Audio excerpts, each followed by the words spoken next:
एक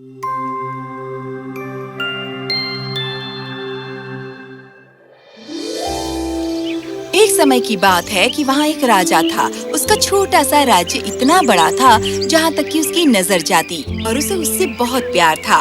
राजा की एक बेटी थी और वो चाहता था कि वो ऐसे व्यक्ति से विवाह करें जो बुद्धिमान और चतुर हो, जो एक दिन अपनी प्रजा के लिए एक अच्छा राजा बनेगा। तो उसने इसकी घोषणा अपने राज्य में की और अपने आसपास के सभी राज्यों में कि जो कोई भी राजकुमारी से विवाह करना चाहता है उसे 2 शर्तें पूरी करनी होंगी। एक, उसे राजा के पास मोतियों का सबसे नायाब संग्रह लाना होगा जिसे किसी ने कभी देखा न हो, और दूसरा, उसे कुछ विशेष काम पूरे करने होंगे जो राजा उसे करने के लिए देंगे। जल्दी ही राजकुमार, नवाबों के बेटे और व्यापारियों के बेटे बहुत बड़ी संख्या में महल में आए।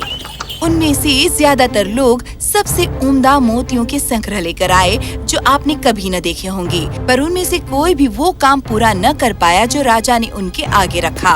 उन सबको वापस भेजा गया बिना राजकुमारी को देखे ही।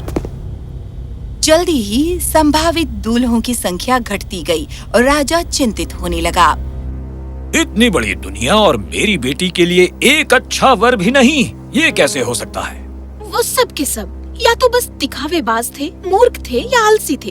आप ही बताइए क्या होगा हमारी बेटी और हमारे राज्य का हमारे जाने के बाद? चिंता मत करो मेरी प्रिय, संसार में कोई न कोई तो होगा जो इतना चतुर हो जो उन कार्यों को पूरा कर सके जो हम उसके आगे रखेंगे। हुआ ये कि उसके राज्य में सागर के करीब एक मछुआरा अपने 2 बेटों के साथ रहता था, पॉल और जेस्पर। पॉल बड़ा वाला था और बहुत ही आलसी और अक्खड़ था, जबकि जेस्पर बुद्धिमान, मेहनती और दयालु था। पॉल, उठो, तुम अभी भी बिस्तर से नहीं निकले हो, और देखो जेस्पर ने पहले ही मछली के जाल को बिछा दिया है और नौकाएं भी तैयार कर ली।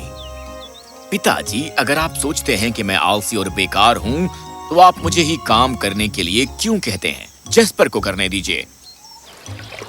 उस दिन मछुआरे की किस्मत बहुत अच्छी रही।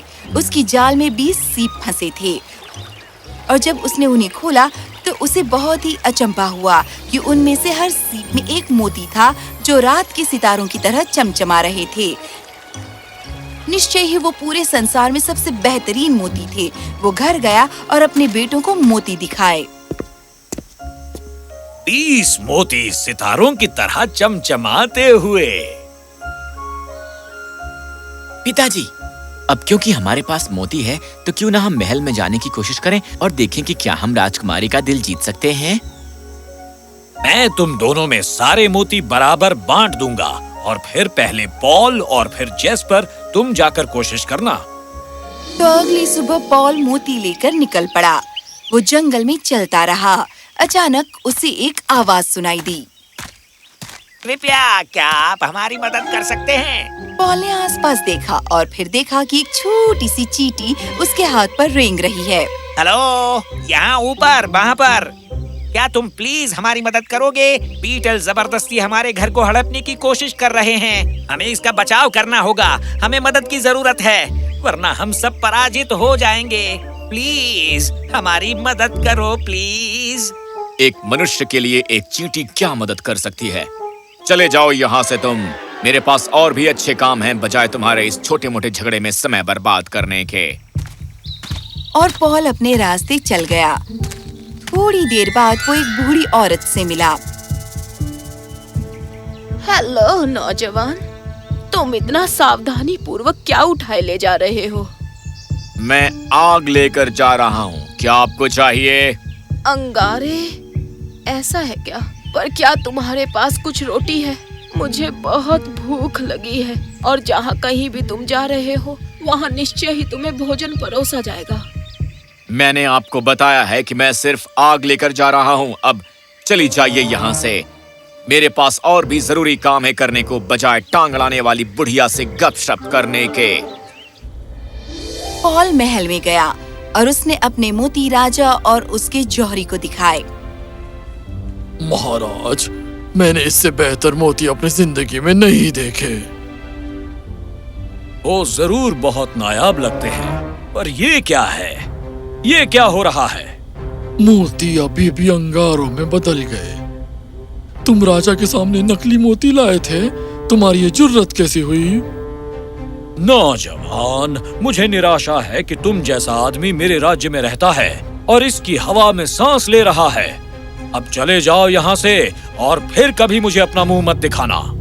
दफा हो जाओ, इससे पहले कि मैं तुम्हें हमेशा के लिए तहखाने में डाल दूं। पॉल जितना तेजी से हो सका महल से भाग गया। वो घर पहुंचा और खुद को पलंग पर गिरा दिया। मछुआरे और जेस्पर के लिए स्पष्ट हो गया था कि पॉल कामयाब नहीं हुआ था। जेस्पर, लगता है कि अब तुम्हारी बारी आ गई है कोशिश करने की। तो अगली सुबह जेस्पर महल की तरफ निकल पड़ा। अपने रास्ते में जब वो जंगल में सफर कर रहा था, उसने एक आवाज सुनी। क्या कृपया आप हमारी मदद कर सकते हैं? ये कौन है?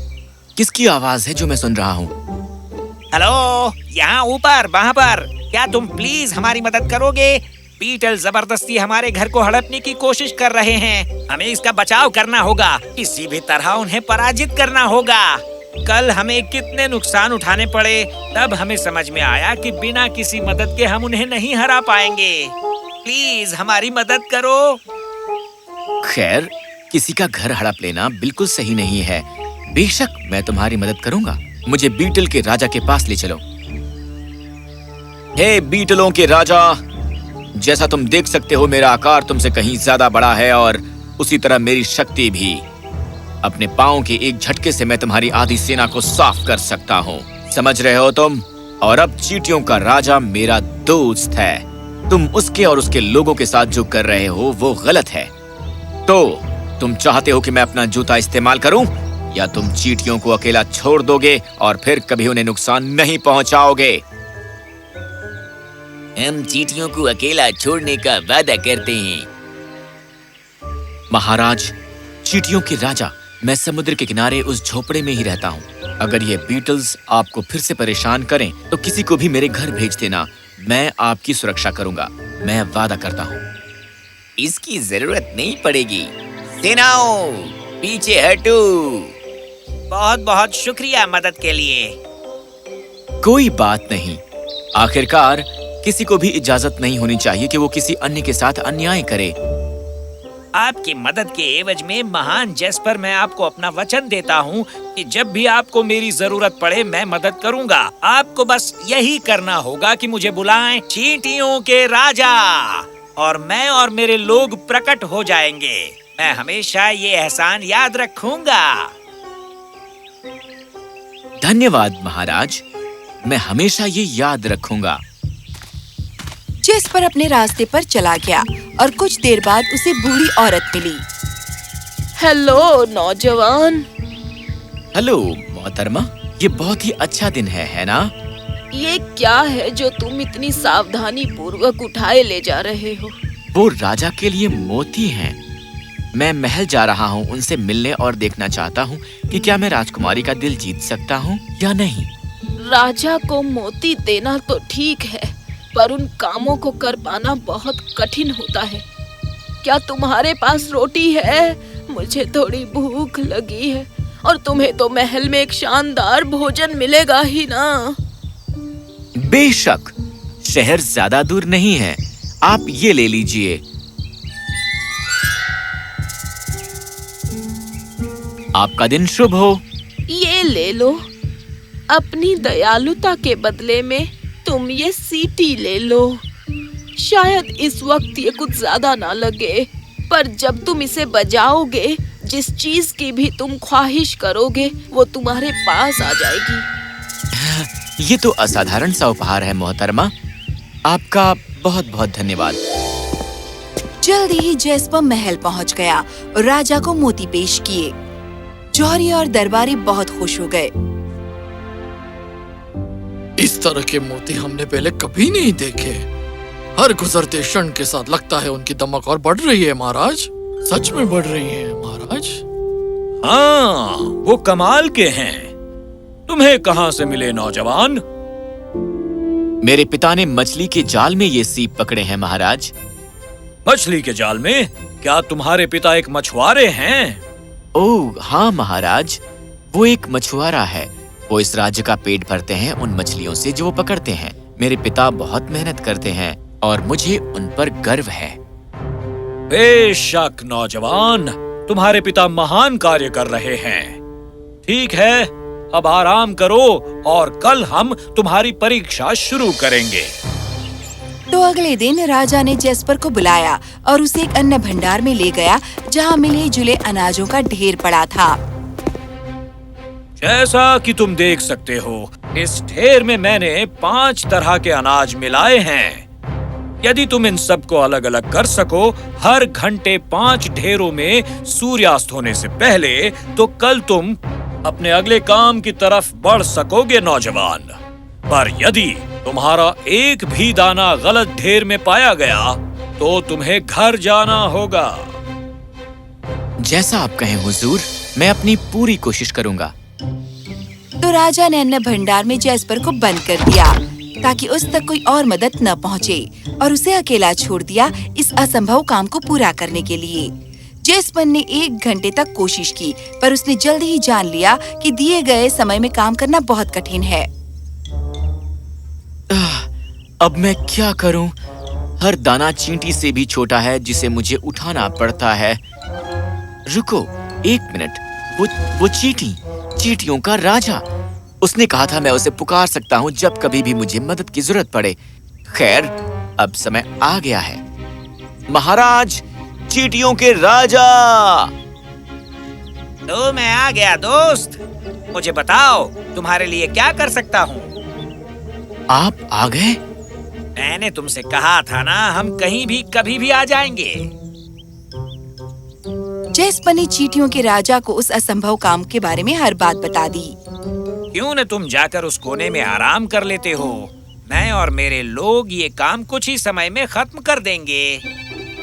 तो चींटियों के राजा और उसकी प्रजा ने अनाज के 5 अलग अलग ढेरों को इतने व्यवस्थित ढंग से छांटा कि जब राजा तय समय पर आया तो वो देखकर हैरान रह गया।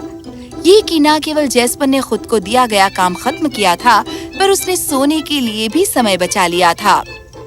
जेस्पर, तुमने सारा अनाज कैसे अलग अलग कर दिया? तुमने निश्चय ही बहुत अच्छा काम किया है, पर कल तुम्हें एक और बड़ा काम करना होगा। अगले दिन राजा ने जेस्पर को एक घास के मैदान में बुलाया। जेस्पर, मैंने अपने शिकारियों को लगाया है इसी परीक्षा के लिए, 100 खरगोश पकड़ने के लिए। तुम्हें उनकी देखभाल करनी होगी। वो पूरा दिन मैदान में चरेंगे और शाम को सूर्यास्त होने से 1 घंटे पहले तुम्हें महल में उन्हें वापस लाना होगा। इनमें से एक भी कम नहीं होना चाहिए।